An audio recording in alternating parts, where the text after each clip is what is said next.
toujours une joie pour nous de passer du temps dans la prière, de passer du temps dans la parole de Dieu, de passer du temps pour nous encourager, nous fortifier, pour encore nous édifier dans la foi. Et ce soir, j'aimerais nous inviter vraiment à prendre nos Bibles dans le livre de 1 Corinthiens au chapitre 15. 1 Corinthiens 15, nous allons lire à partir du verset 13. 1 Corinthiens 15, nous prenons à partir du verset 13, c'est le verset jusqu'au verset 19. La Bible dit que s'il n'y a point de résurrection des morts, Christ non plus n'est pas ressuscité. Et si Christ n'est pas ressuscité, notre prédication est donc vaine, et votre foi est aussi vaine. Et il se trouve même que nous sommes de faux témoins à l'égard de Dieu, puisque nous avons témoigné contre Dieu qu'il a ressuscité Christ, tandis qu'il ne l'aurait pas ressuscité si les morts ne ressuscitent point. Car si les morts ne ressuscitent point, Christ non plus n'est pas ressuscité. Et si Christ n'est pas ressuscité, votre foi est vaine, vous êtes encore dans vos péchés, et par conséquent aussi, ceux qui sont morts en Christ sont perdus. Amen. Vous voyez, cette parole, c'est une parole qui est là pour établir vraiment la base de notre foi, ou l'espérance de notre foi, l'espérance que nous mettons en Dieu. Puisque nous sommes enfants de Dieu, nous sommes chrétiens, nous avons une promesse. Dieu nous a fait une promesse. Et à l'époque, il y avait des débats entre les pharisiens, les sadducéens. Donc, il y en a qui croyaient à la résurrection des morts et d'autres n'y croyaient pas. Et ce débat qui existait donc depuis cette époque existe encore aujourd'hui. Amen. Il y a des gens qui croient en la résurrection des morts. Il y a des gens qui ne croient pas. Et nous qui sommes enfants de Dieu, l'apôtre Paul est en train de nous donner une parole pour conforter notre foi. Et j'aime beaucoup son raisonnement qui en fait est une démonstration claire pour expliquer que, mais si Christ n'est pas ressuscité, alors notre foi est vaine. Amen. Et il dit que, donc ça veut dire que nous sommes perdus. Il dit même que ça veut dire que notre témoignage en tant que prédicateur, nous sommes devenus des faux témoins à l'égard de Dieu. Puisque nous affirmons que Dieu a ressuscité Jésus d'entre les morts. L'apôtre Pierre, c'est ce qu'il a prêché le jour de la Pentecôte. Vous voyez. Donc Paul dit que si Jésus n'est pas ressuscité des morts, nous sommes des faux témoins, même à l'égard de Dieu. Or, il s'avère que si Christ n'est pas ressuscité des morts, alors vous êtes encore dans vos péchés. Et par conséquent, ceux qui sont morts, ils sont perdus. Une façon de dire que tout le parcours de la foi devient vraiment inutile. Amen. Vous voyez, l'apôtre est en train de nous rappeler encore que nous avons une destination. Nous avons une espérance. Amen. Et je pense que c'est le point cardinal, le point principal de notre foi en tant qu'enfants de Dieu. Et si nous sommes là ce soir, j'aimerais que nous n'oublions pas que Dieu nous a fait une promesse. Et cette promesse dépasse le cadre de cette vie dans laquelle nous sommes. Alors nous allons prendre le verset 19. On va dire qui est le verset qui va plus nous intéresser ce soir. Verset 19, donc de 1 Corinthiens 15, il dit « Si c'est dans cette vie seulement que nous espérons en Christ,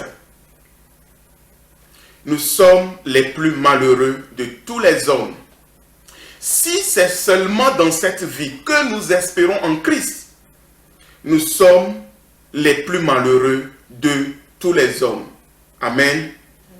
Il dit, mais maintenant, verset 20, Christ est ressuscité des morts et il est les prémices de ceux qui sont morts.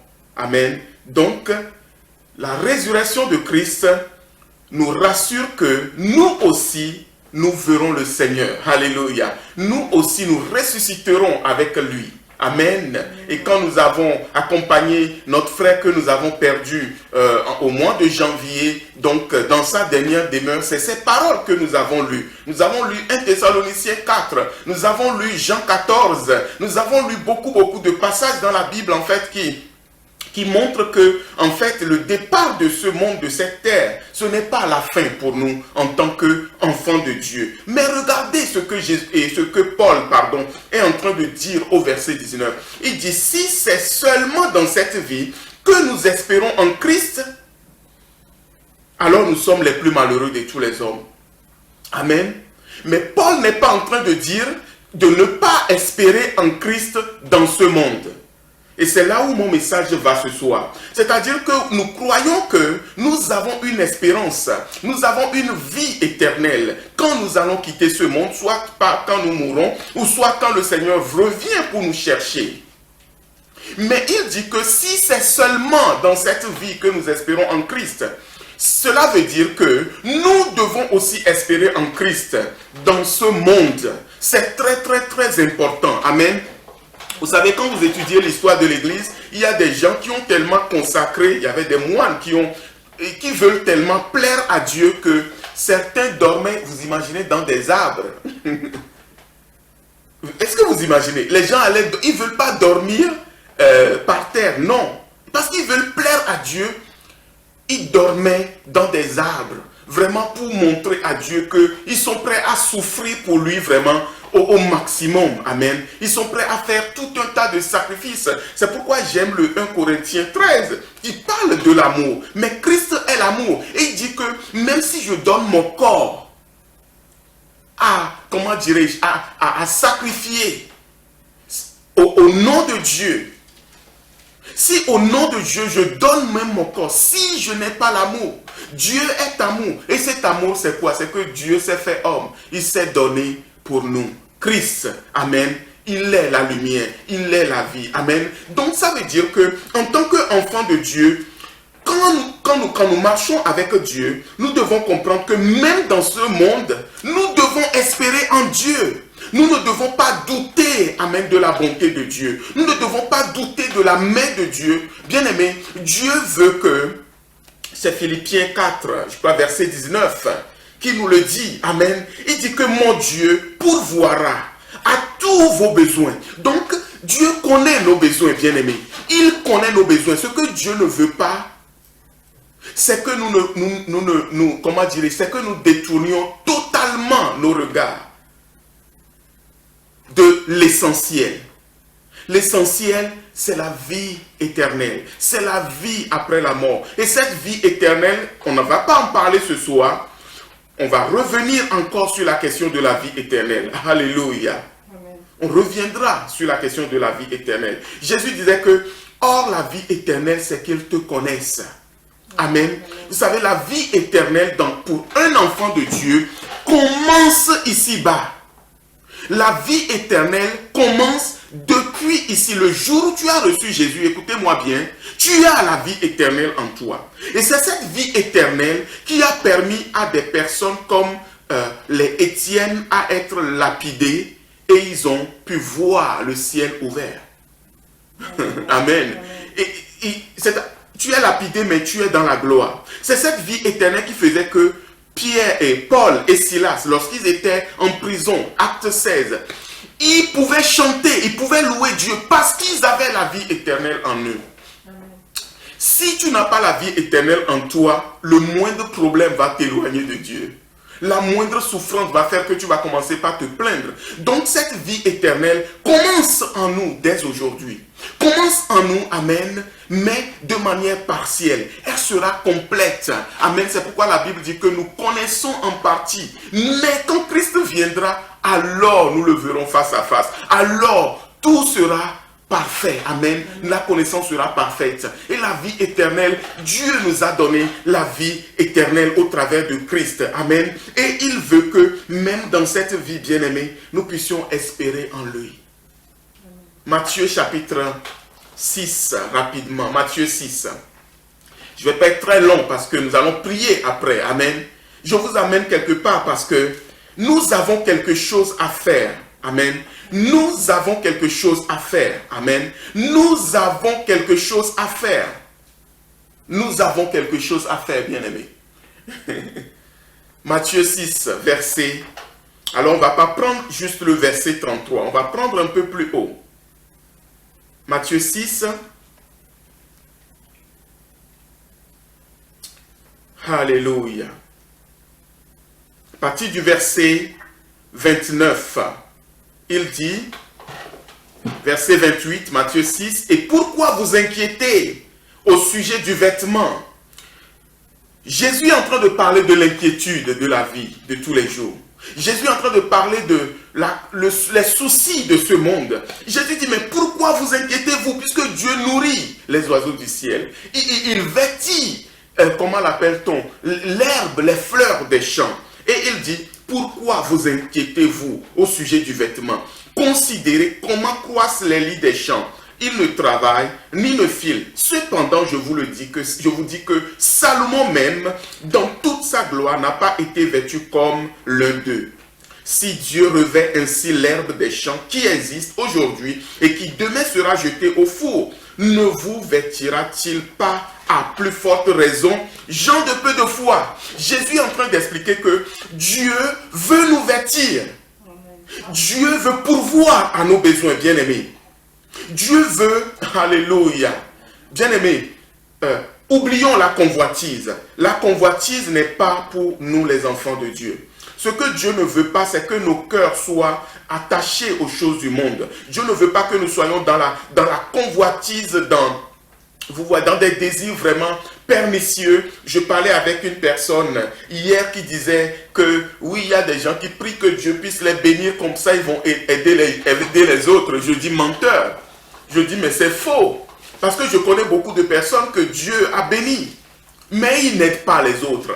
Est-ce que vous me suivez? Je connais beaucoup de personnes que Dieu a bénies. Combien de personnes ici, ce soir, c'est un exemple, tu as 10 000 euros sur ton compte et tu peux donner 1 000 euros à l'église.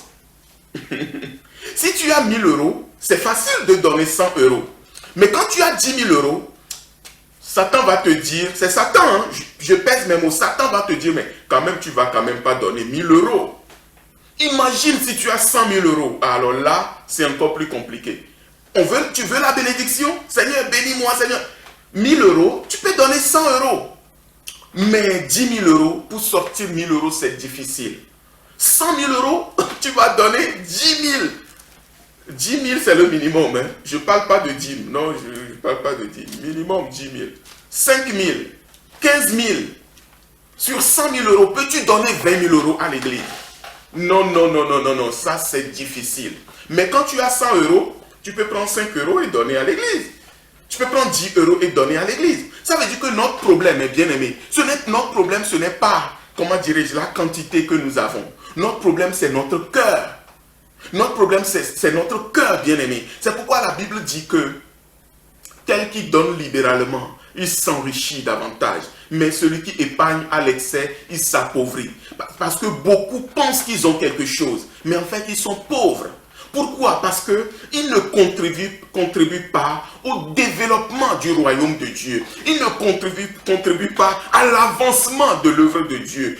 Mais le Seigneur veut que ceux qui ont le cœur pour son œuvre, ceux qui veulent réellement que le règne de Dieu avance. Alléluia. Ceux qui veulent que le règne de Dieu avance, Dieu va leur confier des choses. Alléluia. Dieu ne veut pas que tu sois dans la convoitise, mais Dieu ne veut pas non plus que tu vives dans le besoin. Et en tant que pasteur, j'en parlais avec mon collègue, je dis que je suis préoccupé par ceux qui souffrent, je suis préoccupé par ceux qui gémissent, je suis préoccupé par ceux qui ont du mal à s'en sortir. Vous savez, beaucoup de personnes vivent sur cette terre jusqu'à mourir sans même connaître la joie, bien-aimé. Est-ce que vous pouvez imaginer que Dieu a créé les gens pour que tu viennes sur la terre jusqu'à souffrir, jusqu'à mourir? Je ne le crois pas une seule seconde, bien-aimé. Ce n'est pas ça le plan de Dieu pour une seule personne, bien-aimé. Le plan de Dieu, c'est que tes besoins soient pourvus. Le plan de Dieu, c'est que, à plus forte raison, là, le texte que nous avons lu dans Matthieu, ça concerne tout le monde en général. Mais le chrétien À plus forte raison, celui qui croit en Dieu, ses besoins doivent être pourvus. Amen. Ses besoins doivent être pourvus. Et il continue. C'est pourquoi Jésus dit, ne vous inquiétez pas. Ne vous inquiétez pas du tout. Alléluia. Merci Saint-Esprit. Alors je continue. Verset 31. Ne vous inquiétez donc point et ne dites point que mangerons-nous, que boirons-nous, de quoi serons-nous vêtus. Car toutes ces choses, ce sont les païens qui les recherchent. Vous voyez, ça rejoint le texte que nous avons lu dans 1 Corinthiens 15. Si c'est dans cette vie seulement que vous espérez en Dieu, les païens n'espèrent en Dieu que dans ce monde. Ceux qui ne croient pas, ceux qui n'ont pas d'espérance après leur mort, eh bien, ils veulent juste gagner le monde, quoi. Ils veulent juste gagner le monde. Ils veulent mettre tout le monde entier dans leur poche. Il y a des gens, ils veulent avoir une maison à Paris, une maison à New York, une maison au Japon, ainsi de suite. Mais toi seul, tu vas dormir dans quelle maison? Ils veulent une voiture rouge, ils veulent une voiture jaune, ils veulent une voiture orange. Tu vas conduire combien de voitures? Vous voyez, ils veulent. Et quand ils ont de l'argent, quand ils ont des biens matériels, ils ne peuvent pas le mettre à disposition de l'œuvre de Dieu. Alors, le verset 33, rapidement, de Matthieu 6, je lis le verset 33. La Bible dit, cherchez premièrement le royaume et la justice de Dieu, et toutes ces choses vous seront données par-dessus. Ne vous inquiétez donc pas du lendemain, car le lendemain aura soin de lui-même. À chaque jour suffit sa peine. Amen. Cherchez premièrement le royaume et la justice. Un bon enfant de Dieu cherche premièrement le royaume de Dieu. Amen. Cherchez premièrement le royaume et la justice de Dieu. Premièrement, nous devons chercher, bien-aimés, en tant qu'enfants de Dieu. Et ce que je vais dire là, c'est très puissant. Nous avons des besoins. Mais au lieu de nous focaliser sur les besoins de notre Église, cherchons premièrement le royaume. Amen. Cherchons premièrement le royaume. Et je vais faire court. Cherchez premièrement le royaume. Dans un royaume, il y a quoi? Il y a un roi. Dans un royaume, il y a un peuple. Et ce peuple habite un territoire. Cherchez premièrement le royaume. Nous devons prier pour que Dieu puisse être notre roi. Et que nous soyons son peuple. Et qu'il puisse nous donner un territoire. C'est très important. Si l'Église n'a pas de territoire, l'Église sera faible. Amen. Oh, la Bible dit, vous êtes dans le monde, hein, mais vous n'êtes pas de ce monde. Bien aimé, nous sommes sur la terre. Hein. Disons-nous la vérité. J'ai vu beaucoup de choses. J'ai vu beaucoup de serviteurs de Dieu. Ils ont contesté cette parole. Ils ont dit le ciel, le ciel, le ciel, le ciel, le ciel. Je les ai vus partir aigris. Mourir aigris. Parce qu'ils n'ont pas compris la parole. Il dit que chercher premièrement le royaume. Nous devons chercher la présence du Père. Chercher la présence du roi. Si le roi, il est là et que nous sommes son peuple, il va nous donner des territoires. J'ai beaucoup parlé de territoires ces derniers temps, bien aimés. Méditez là-dessus. Nous avons besoin de gagner des territoires. L'Église a besoin de gagner des territoires. Si nous n'avons pas de territoire, nous n'existons pas, bien aimés. Nous avons besoin d'être visibles. L'Église a besoin de gagner du territoire. L'Église a besoin d'avoir une voix qui porte. L'Église a besoin d'être entendue. Mais, bien aimé, cela n'est possible que si nous invoquons le Seigneur, si nous demandons que son règne vienne. Ça veut dire que, Seigneur, toi-même viens régner au milieu de nous. Toi-même viens régner au milieu de ton peuple. Donne-nous un territoire. Que ton règne vienne. Que ton règne vienne, alléluia. Que ton règne vienne au milieu de nous. Que ton règne vienne dans notre pays. C'est notre désir, amen. Et il continue, cherchez premièrement le royaume et la justice de Dieu. Parce que nous sommes dans un monde aujourd'hui totalement injuste. L'injustice est là. Le péché gagne du terrain. Le péché est célébré. Donc, si nous prions pour que le règne de Dieu vienne, bien-aimés, nous allons pouvoir imposer la justice de Dieu. L'Église va pouvoir dire la pensée de Dieu. L'Église va pouvoir demander que la justice de Dieu vienne. Vienne dans nos maisons, vienne dans nos familles. Alléluia. Amen. Dans les familles, il y a de l'injustice. Dans les maisons, il y a de l'injustice. Le péché, c'est de l'injustice. Bien-aimé, le dérèglement moral, c'est de l'injustice. Il dit que ton règne vienne. Alléluia. Cherchez premièrement le royaume et la justice de Dieu. Que la justice de Dieu soit manifestée. C'est notre rôle, bien-aimé, de prier pour demander que la justice de Dieu vienne. Comme par exemple en France, au lieu de critiquer, notre rôle c'est de prier pour dire Seigneur, fais venir ton règne. Que ta justice vienne dans ce pays. Nous demandons que ta justice soit établie. Nous réclamons que tu règnes au milieu de ton peuple. Donne-nous un territoire. Nous ne voulons pas être cachés, mais nous voulons que l'Église soit puissante spirituellement et visible aux yeux des nations, afin que le roi puisse régner. Amen. Et à la fin, il dit, et tout cela, tout le reste vous sera donné par-dessus tout. Encore une fois, on revient là-dessus. Tout le reste, ça veut dire quoi? Tout le reste, c'est quoi? Nous avons parlé de la vie éternelle, nous avons parlé du salut éternel, nous avons parlé du ciel, nous avons parlé de la vie après la mort. Mais il dit que tout le reste vous sera donné. Peuple de Dieu, n'hésitez pas à demander au Père. Vous êtes les enfants du Père. Amen. Si nous avons des besoins, bien-aimés, n'hésitons pas de demander à Dieu. Je ne veux pas que nous soyons une église qui a peur de soumettre ses besoins à Dieu. Voilà mon propos ce soir. Je ne veux pas que nous soyons une église qui a peur de crier vers l'Éternel. Je ne veux pas que nous soyons une église qui a peur de dire à Dieu, faites connaître vos besoins à Dieu. Philippiens 4. Réjouissez-vous, Philippiens 4, 4. Réjouissez-vous toujours dans le Seigneur. Je le répète, réjouissez-vous. Amen. Que votre douceur soit connue de tous les hommes. Le Seigneur est proche. Ne vous inquiétez de rien, mais en toute chose, faites connaître vos besoins à Dieu par des prières et des supplications avec des actions de grâce. Donc, bien-aimés, c'est Dieu lui-même qui nous le dit, le Seigneur lui-même, il nous dit, et toutes ces choses, tout le reste vous sera donné. Si nous nous préoccupons des affaires de Dieu, bien-aimés, le reste nous sera donné. Si nous nous préoccupons du royaume de Dieu, bien-aimés, le reste nous sera donné. Amen. Le royaume de Dieu, alléluia. Que ton règne vienne, Seigneur. Et c'est ce que nous allons faire ce soir. Amen. C'est ce que nous allons faire. Nous allons prier. Nous allons demander le règne de Dieu, le royaume de Dieu. Seigneur, nous cherchons ton royaume. Nous voulons que ton royaume vienne sur la terre. Nous voulons que ta justice, Seigneur, soit établie, Seigneur, sur la terre. Amen. Viens établir ton règne. Seigneur, sois notre roi. En tant que peuple, nous voulons que tu règnes au milieu de nous. Dieu a toujours voulu régner au milieu de son peuple. Et nous voulons qu'il règne au milieu de nous. Bien-aimé, si Dieu règne au milieu de nous, tout ira bien. Amen. Tout ira bien. Est-ce que tu le crois? Est-ce que tu crois qu'il veut régner dans ta maison? Est-ce que tu crois qu'il veut régner dans l'église? Est-ce que tu crois qu'il veut régner dans les nations? Amen. Est-ce que tu crois que nous sommes la lumière du monde? Est-ce que tu crois que Dieu veut pourvoir à tes besoins? Est-ce que tu crois que Dieu veut te donner ce dont tu as besoin? Amen.